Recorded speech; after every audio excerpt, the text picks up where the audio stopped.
everyone, and welcome to The Balancing Act. I'm Olga Biaverdi. And I'm Montel Williams. Today, how to read your credit report. That's right. Also, understanding final expense insurance and what you need to know about quality home care. And much, much more. Balancing Act begins right now. Right now. I stole it from you.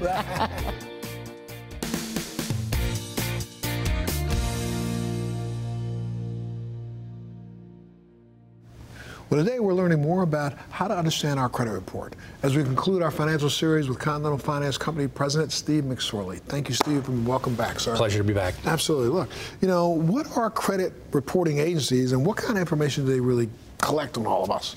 So credit reporting agencies are the companies that compile consumer credit reports based on information that they gather on consumers' credit and borrowing history on such things as credit card loans, other loans such as mortgages and auto loans. It could be public records like bankruptcies, judgments, liens, even collection trades. This information is used by the credit reporting agencies to develop credit scores. How can you get a copy of your own, credit report? So consumers can go to annualcreditreport.com where they can get a free report from each of the 3 major credit reporting agencies. Now, one of the things that I recommend that consumers do is if they're looking to make a major purchase, like a home or a car and looking for a loan, that they pull their credit report 3 to 6 months in advance so that they can look at it, correct any errors that might exist, or if their credit score is not so hot, it gives them a chance to kind of work on it and improve their credit score. But there's like so much information on that credit report. How do you kind of break it down? So just by way of example, looking at, say, a TransUnion credit report, there's what I consider to be 7 major categories in there. Starting off with the personal information. It's going to include the person's name and any known aliases that they may have. It's going to include their date of birth, their social security number, and their addresses, their current address, any previous addresses. Next section is going to be, your employment history. It may or may not include any information in there, but if there is, it may show you current employers, previous employers, and start or end dates. Then there's the alerts and special messages. Now, for people who may have been a victim of, say, identity theft in the past, next section is your credit scores. This is really section 4. This is going to be like a FICO score or a Vantage score, followed by your collection trades, trades that are, with third-party collectors and even public records like bankruptcies, liens, judgments. But now you get to the meat of it. And this is where you have your open and active trade lines, even some trade lines that may have been closed recently by the consumer or by the lender. And then the last section is your credit inquiries. These are inquiries made over the last 24 months, either by prospective lenders or the existing lenders. So now that we've gone through the sections of the credit report, what I'd like to share with the viewers is a sample credit report from TransUnion, in particular, the trade section. Now, there's information in here that I think they might need to have deciphered for them a little bit so they better understand what this information means for them. The first thing consumers should do is review all of the trade lines and determine whether each creditor listed is legitimate. Next, within each trade line, look to see that the credit limit appears correct and that the balance matches the last billing statement. Finally, look carefully at the late payments and delinquency section where it highlights how many times a consumer has been 30, 60, or 90 days and greater delinquent over the life of a particular trade line. You really want these to be zeros. Now, if you slide to the right of this on the TransUnion credit report, you'll see the payment pattern string. This can oftentimes be the most confusing piece of information for a consumer to understand in a credit report because it consists of a string of numbers from 1 through 5. Now, what these numbers represent is the stage of delinquency. So, for instance, the number 1 means the account is current. A number 2 means the account is 30 days delinquent. A 3 means the account is 60 days delinquent. A 4 means the account is 90 days delinquent. And a 5 means the account is 120 days delinquent. So in order to interpret the payment pattern string, you must read the digits from left to right. So if you look in the row where it lists months 1 through 12, the number in the leftmost position represents the most recent delinquency status, whereas the number immediately to the right of the first position represents the delinquency status as of the previous statement date. and so on and so forth. Now, in the event the account history is more than 12 months old, there should be additional rows that list the payment pattern string, such as months 13 through 24, months 25 through 36, and so forth. What you should really look for at the end of the day is a payment pattern string consisting solely of the number 1. This means that the account has been paid current every month, which is the best way to improve a credit score. Wow, great information. Look, where can people go to get more information if they want it? They can visit us at continentalfinance.net. Continentalfinance.net. And thank you so much for being here, sir. Really, honestly, it's been a great series. Thank you very much. Series. And if you want more information, you can always go to our website, thebalancingact.com. We'll be back right after this.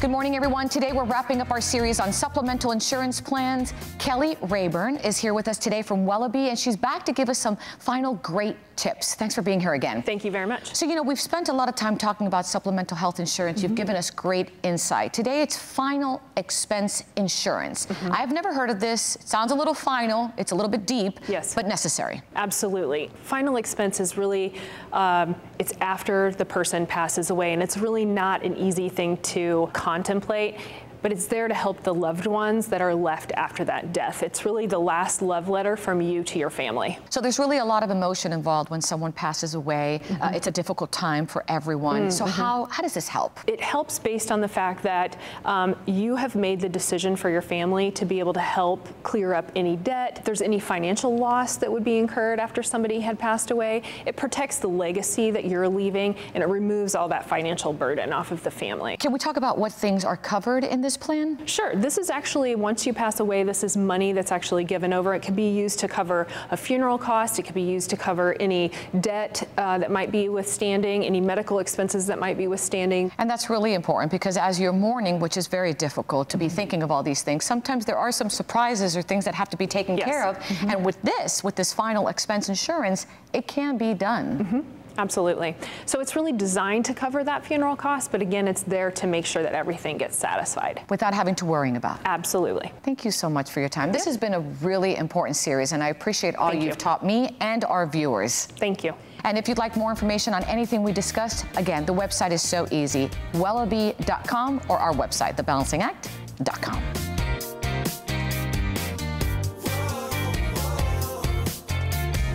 We're on location in Dallas, Texas to learn more about high-quality home care. Take a look at this. As we age, many of the daily activities that we used to easily do on our own can become increasingly more difficult. Did you know that there are services available that can provide you or your loved one with high-quality care, allowing individuals to live in their own homes or communities comfortably and independently as they grow older? Let's learn more about the concept of aging in place from ClearPath Home Care.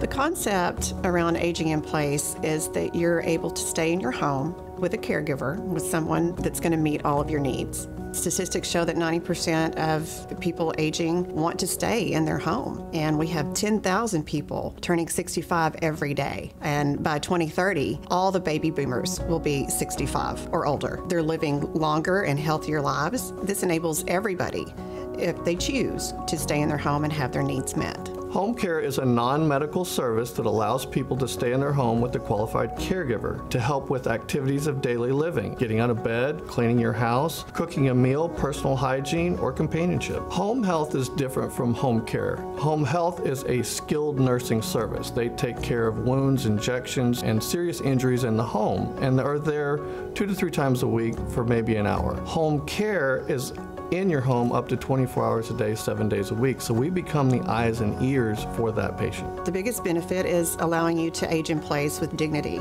Having these caregivers come in as few as 4 hours a day or as much as 24/7 a day. We take on the role of managing your loved one's care. We match our caregivers specifically to the client need and age appropriateness. We're there to stand in the gaps.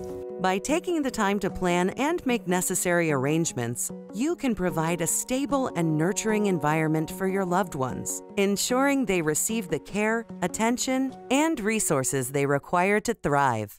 There are many reasons why someone might need our services, from a recent medical diagnosis or a fall, possibly a hospitalization, or non-medical, meaning an elective surgery or anything that would keep someone from being able to take care of themselves in their home. We don't always take care of just the aging population. Most recently, we had a client in their 30s who had a motorcycle accident.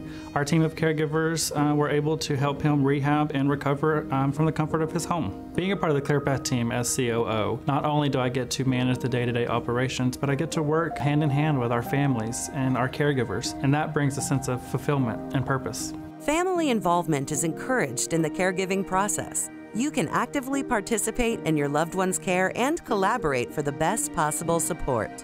When families are discussing home care services, they need to talk about how it's going to be paid for and who's going to be involved in the care. Is it going to be just the agency, or will some family members work with the client as well? When you are searching for a home care agency, one of the things you need to find out is, are they licensed by the state of Texas? How do they screen their employees? What are their emergency policies that they have in place? Do they work closely with other healthcare providers in the community? Some of the services that ClearPath Home Care offers its clients are medication reminders, transportation to doctor's appointments, pet care, or we can go even so far as transferring from bed to bath. We take on that day-to-day care so that everyone has the best quality of life. ClearPath Home Care providers not only offer assistance with daily tasks, but also provide companionship and social interaction. Being a caregiver for ClearPath Home Care has been one of the most rewarding jobs that I've ever had. They care about their employees. The compassion that they have for us is unmatched. I'm able to go into families' homes and help not only the client, but also the family. Every individual's needs are unique, so it's important to tailor your planning to their specific circumstances. We have a large veteran clientele, and we're very proud to serve them. They've sacrificed so much for us. So we work directly with the VA through aid and attendance and their community care network program. Well, every year we travel to Washington with the Home Care Association of America to lobby and get in front of our legislators concerning home care with our elderly and our veterans. What that has led to for us is being able to charter a Texas chapter for the Home Care Association of America to give Texas a specific voice in home care. The future of home care is a lot more people who are turning 65, and we have to figure out ways for them to be able to afford home care, and how are we going to be able to grow the caregiver population to be able to take care of them all. To learn more about ClearPath Home Care, visit the website at clearpathhomecare.com or see the segment again on thebalancingact.com.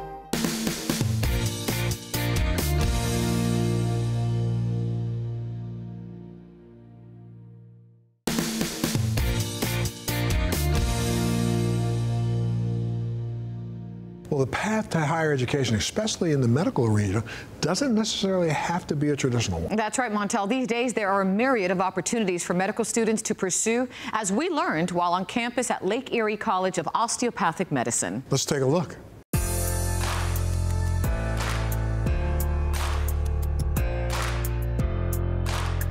Welcome to Lake Erie College of Osteopathic Medicine. Their main campus of about 1,000 sitting on 50 acres in western Pennsylvania, very close to the shores of Lake Erie. Here, students and faculty from across the country and globe gather in pursuit of osteopathic academic health excellence.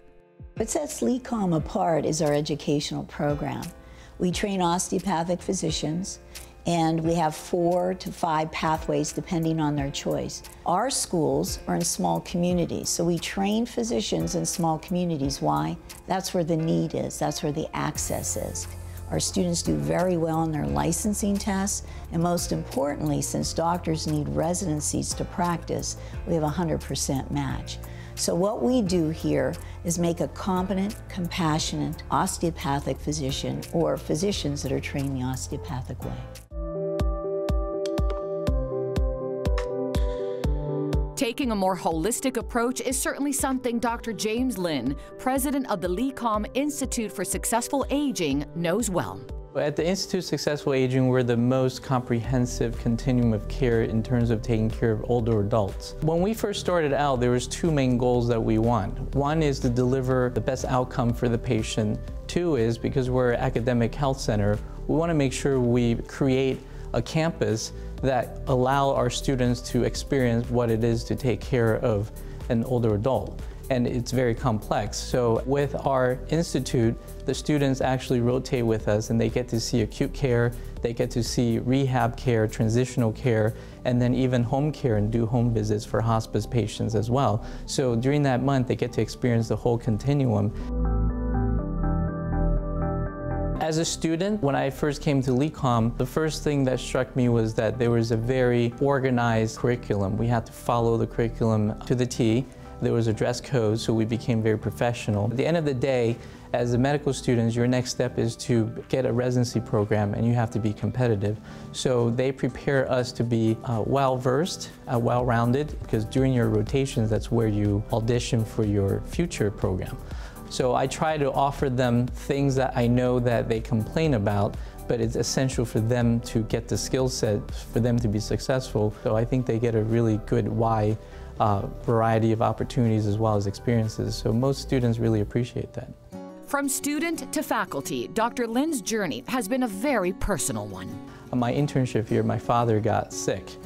He had metastatic cancer. He experienced end of life, and I had to take care of him the last 6 months of his life. And during that time, I sort of realized most patients get marginalized when they have terminal diagnoses.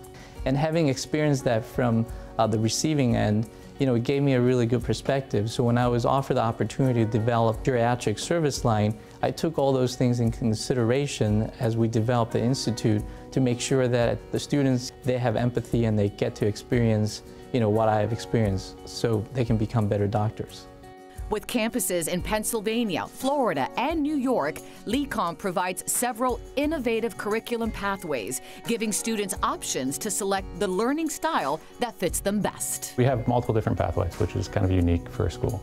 We have 3 different ones. The lecture discussion pathway, which I'm in charge of, is probably the most common thing that people would recognize in education. It is sitting in a lecture, being lectured to by different professors, and then having that expert go over content that they think is relevant for that material. There's also the problem-based learning pathway, which is based around cases, or going through cases and trying to resolve deficiencies in your education so far. So things you may not have learned at this point, and identifying those. And then you have a directed study pathway, which is more of an independent learning pathway based on modules or a set of things that you should learn or you should go through when you go through your textbook and learn. It gives the students an opportunity to select what they consider to be their strongest way of learning. And by doing that, it gives them the opportunity to maximize their educational potential and do as well as they can on their board exams.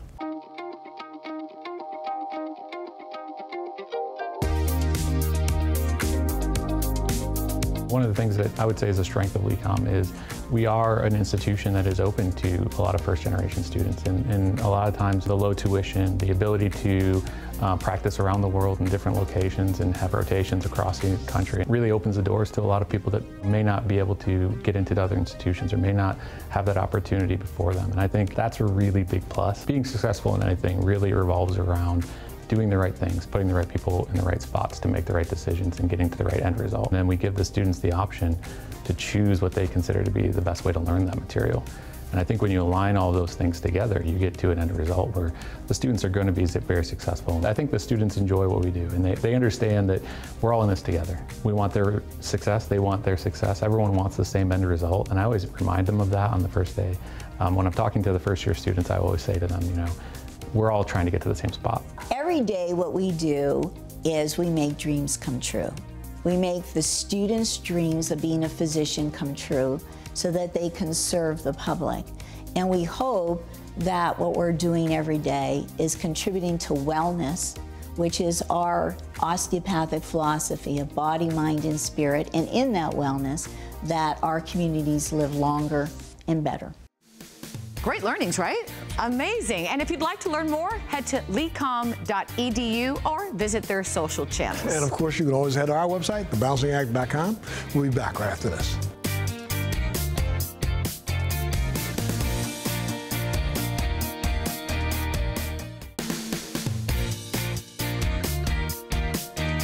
Well, thanks so much for joining us today. Remember to head to our Facebook page, like us on Instagram, and visit thebalancingAct.com to enter our latest sweepstakes giveaway. He gets so excited. I do, because you might win something. Stay safe, love and family viewers. We'll see you next time.